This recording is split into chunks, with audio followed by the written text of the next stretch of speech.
Ndugu zangu wanahabari, nitana hapa leo ili niweze kuwapa taarifa muhimu kwamba serikali ya Jamhuri ya Muungano wa Tanzania inatarajia kufanya uzinduzi rasmi wa kituo cha kuzalisha umeme cha Julius Nyerere chenye uwezo wa kuzalisha megawati 2115 tarehe 22 Agosti mwaka huu 2026 katika eneo la mradi lililopo Rufiji, mkoa wa Pwani. Uzinduzi huo utafanywa na Mheshimiwa Daktari Samia Suluhu Hassan, Rais wa Jamhuri ya Muungano wa Tanzania, na pia utahudhuriwa na viongozi mbalimbali kutoka ndani na nje ya nchi yetu ya Tanzania, lakini vile vile wananchi na wadau mbalimbali wa maendeleo nao watahudhuria shughuli hiyo.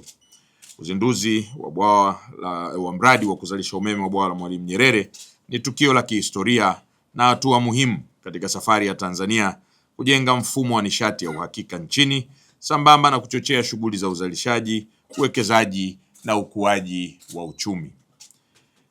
Mradi wa kuzalisha umeme wa Julius Nyerere ni mradi mkubwa zaidi wa kuzalisha umeme kuwahi kutokea katika nchi yetu ya Tanzania, lakini vile vile ndio mradi mkubwa ambao umejengwa kwa fedha za serikali ya Jamhuri ya Muungano wa Tanzania, ukiwa na uwekezaji wa takriban shilingi trilioni 7.452. Kutekelezwa hadi kukamilika kwa mradi huu ni kielelezo cha dhamira ya serikali ya kuhakikisha Tanzania inakuwa na uwezo wa kuzalisha umeme wa kutosha na wa uhakika kwa ajili ya maendeleo ya wananchi na uchumi wa taifa letu. Kwa sasa uwezo wa mitambo yote ya kuzalisha umeme nchini umefikia takriban megawati 4646, ambapo mradi wa kuzalisha umeme wa Julius Nyerere tunaoenda kuuzindua pekee unachangia megawati 2115. Hii ni hatua kubwa katika kuongeza uwezo wa taifa wa kukidhi mahitaji ya umeme na kuimarisha usalama wa nishati, sambamba na jitihada nyingine zinazoendelea za serikali katika kuongeza uzalishaji, kuimarisha gridi ya taifa na kupanua huduma ya umeme hapa nchini. Tangu kuanza kuzalisha umeme, mradi wa bwawa la Mwalimu Nyerere umeendelea kuongeza kiwango cha umeme kinachoingia katika gridi ya taifa na hivyo kusaidia kupunguza changamoto za upungufu wa uzalishaji zilizokuwa zinachangia mgao wa umeme hapa nchini.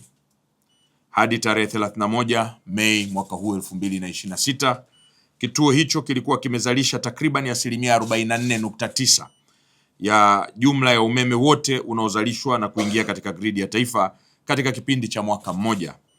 Hivyo kituo hiki kimekuwa kikichangia karibia nusu ya umeme wote unaotumika hapa nchini Tanzania.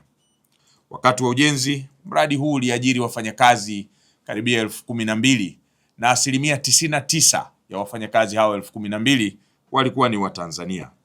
Uwezo wa bwawa hili kutunza maji ni mita za ujazo bilioni 33, ambapo ni takriban mara 10 ya bwawa lile la Mtera.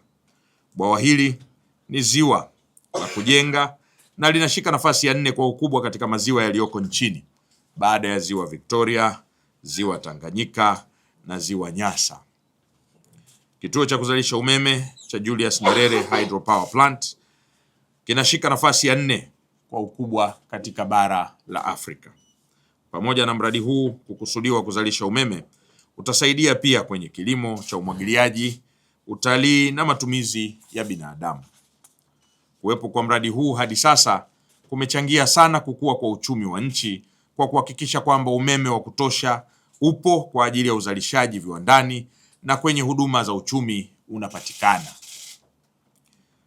Uwekezaji wa bwawa hili na mradi huu wa kuzalisha umeme wa Julius Nyerere unaendana moja kwa moja na malengo ya Dira ya Taifa ya Maendeleo ya 2050.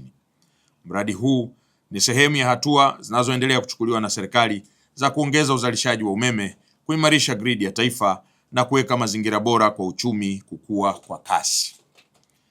Hafla ya uzinduzi itafanyika katika eneo la mradi Rufiji, mkoa wa Pwani, na inatarajiwa kuhudhuriwa na viongozi mbalimbali wa serikali, wageni kutoka ndani na nje ya nchi, wananchi pamoja na wadau mbalimbali wa maendeleo. Kwa umuhimu wake kwa taifa letu. Hafla hiyo itaonyeshwa mubashara kupitia vyombo mbalimbali vya habari vya ndani na nje ya nchi pamoja na majukwaa ya mitandao ya kijamii ili kuwezesha Watanzania na watu mbalimbali ndani na nje ya nchi kushuhudia tukio hili la kihistoria. Wizara ya Nishati inawaalika Watanzania wote kufuatilia na kushiriki kushuhudia hatua hii kubwa katika historia ya sekta ya nishati na maendeleo ya taifa letu kwa ujumla.